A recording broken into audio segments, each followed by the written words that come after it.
கிறிஸ்துவுக்குள் பிரியமானவர்களே ஸ்தோத்திரம். அறுப்பு மிகுதி, வேலையாட்களோ கொஞ்சம். பிரியமானவர்களே, கிறிஸ்தவர்களாகிய நாம் பாக்கியவான்கள். தேவனாகிய எசப்பா இந்த உலகத்தில் வாழ்ந்த நாட்களில் ஜனத்தை பார்த்து அதிக துக்கம் அடைந்தார்.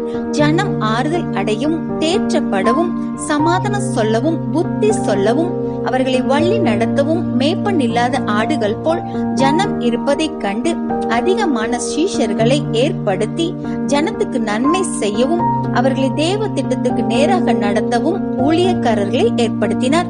அதிக ஜனம் இருப்பதால் அறுப்பு மிகுதி, வேலையாள் குறைவு. தேவ திட்டம் நிறைவேற்றும் ஊழியக்காரர்கள் வேண்டும் என்று பிதாவை நோக்கி வேண்டிக் கொள்ளுங்கள் என்றார்.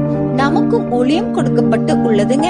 தேவனாகிய எசப்பா நமக்கு சமாதானத்தை தந்துள்ளார், நமக்கு நன்மைகளை ஏராளமாக தந்துள்ளார். இது அறியாத ஜனத்துக்கு அறிவிக்க வேண்டுங்க. அவர் செய்த அற்புதத்தை விவரிப்பதே நமது கடமை, நமது ஊழியம் ஆகும். ஆமென்.